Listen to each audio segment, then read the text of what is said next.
Gas cylinder OTPಯಿಂದ ಒಂದು ಜೀವ ಉಳಿದಿದೆ ಅನ್ನುವಂತಹ ವಿಚಾರ ಗೊತ್ತಾಗ್ತಾ ಇದೆ. ಬಾವಿಗೆ ಬಿದ್ದಿರುವಂತಹ ವ್ಯಕ್ತಿಯನ್ನು ರಕ್ಷಣೆ ಮಾಡಿದ್ದಾರೆ.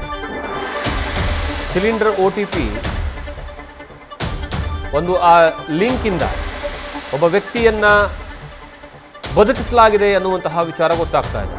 3 ದಿನಗಳ ಕಾಲ ಬಾವಿಯಲ್ಲಿರುವಂತಹ ವೃದ್ಧನನ್ನು ಈಗ ರಕ್ಷಣೆ ಮಾಡಲಾಗಿದೆ. ಉಡುಪಿಯ ಕೊಡವೂರು ವಾರ್ಡ್ನ ಕಮಲಕಟ್ಟದಲ್ಲಿ ನಡೆದಿರುವಂತಹ ಘಟನೆ ಇದೆ. ಆಯತಪ್ಪಿ ಬಾವಿಗೆ ಬಿದ್ದಿರುವಂತಹ ಶ್ರೀನಿವಾಸ್ ಆಚಾರ್ಯ ಸಿಲಿಂಡರ್ OTPಯನ್ನು ಕೇಳೋದಕ್ಕೆ ಬಂದಂತಹ ಸಂದರ್ಭದಲ್ಲಿ ಶ್ರೀನಿವಾಸ್ ನಾಪತ್ತೆಯಾಗಿದ್ದರು. ಬಳಿಕ ಹುಡುಕಾಟವನ್ನು ಮಾಡಿದಾಗ ಬಾವಿಯಲ್ಲಿ ಶ್ರೀನಿವಾಸ್ ಪತ್ತೆಯಾಗಿದ್ದಾರೆ. ಅಗ್ನಿಶಾಮಕ ಸಿಬ್ಬಂದಿಯಿಂದ ಶ್ರೀನಿವಾಸ್ ಆಚಾರ್ಯ ಅವರನ್ನು ರಕ್ಷಣೆ ಮಾಡಲಾಗಿದೆ.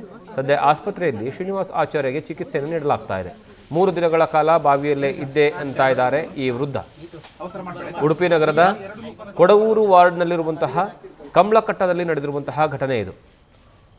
ನಿರ್ಜನ ಪ್ರದೇಶ ಆಗಿರುವಂತಹ ಕಾರಣಕ್ಕಾಗಿ ಮನೆಯಲ್ಲಿ ಒಂಟಿಯಾಗಿ ವಾಸವಾಗ್ತಾ ಇರುವಂತಹ ಈ ಶ್ರೀನಿವಾಸ್ ಆಚಾರ್ಯ ಇವರ ಏಜು ಬರೋಬ್ಬರಿ 62.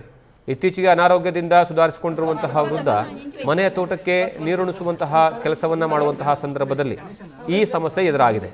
ಬಾವಿಗೆ ಹಾಕಿರುವಂತಹ ಪಂಪ್ನಲ್ಲಿ ತುಂಬಿರುವಂತಹ ಕಸ ಸ್ವಚ್ಛ ಮಾಡೋದಕ್ಕೆ ಬಾವಿಗೆ ಕಡೆಗೆ ತೆರಳ್ತಾ ಇರುವಂತಹ ಸಂದರ್ಭದಲ್ಲಿ ಪೈಪ್ ಎಳೆಯಲು ಹೋಗಿ ತುಂಡಾಗಿ ಆ ಬಾವಿಯ ಒಳಗಡೆಗೆ ಆಯತಪ್ಪಿ ಬಿದ್ದಿದ್ರಂತೆ.